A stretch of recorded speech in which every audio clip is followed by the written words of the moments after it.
नमस्कार सर्वांना, मी संकेत खडसे आपलं सखा यूट्यूब चॅनलवर स्वागत करते आणि आजच्या व्हिडिओची सुरुवात करते. तर पहिला PYQ होणार, पश्चिम घाटातील पर्जन्य छायाच्या प्रदेशात कोणता कोपेने हवामान प्रकार आढळतो?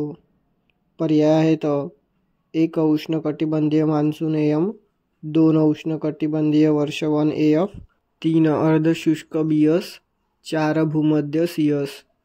तर या PYQचं उत्तर होणार 3 अर्धशुष्क BS.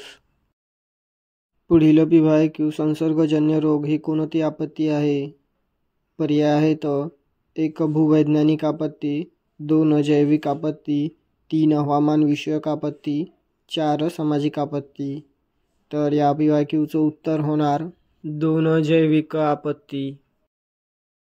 पुढील PYQ, धरच्या वाळवंट क्षेत्राव्यतिरिक्त राजस्थान राज्यात कोणत्या कोपेने हवामान प्रकाराचे प्रमाण जास्त आहे? पर्याय आहेत: 1 उष्णकटिबंधीय पावसाळा AM, 2 गरम अर्धशुष्क BSH, 3 थंड वाळवंट BWK, 4 दमट उपोष्ण कटिबंधीय CWA. तर या PYQचं उत्तर होणार 2 गरम अर्धशुष्क BSH. पुढील PYQ, मुंबई विधिमंडळात कोकणातील कुळांचे शोषण करणाऱ्या जमीनदार खोतांच्या विरोधात सर्वप्रथम विधिमंडळातील खालीलपैकी कोणत्या ब्राह्मणेतर सदस्याने तक्रार केली? पर्याय आहेत: A भास्करराव बागल, 2 CK बोले व आनंदराव सुर्वे, 3 पुगो कानेकर, 4 भास्करराव जाधव.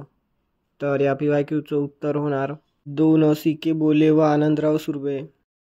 पुढील PYQ, स्थूलमानाने बलुतेदारांचे वर्गीकरण करता येईल: अ गावाचे कारीगर, ब सामान्य सेवक, क धर्मविषयक सेवा देणारे, ड शैक्षणिक सेवा देणारे. पर्यायी उत्तरे होणार 1 अ आणि ब, 2 अ ब आणि क, 3 क आणि ड, 4 ब आणि ड. तर या PYQचं उत्तर होणार 2 अ ब आणि क. तर भेटूया पुढील व्हिडिओमध्ये. धन्यवाद.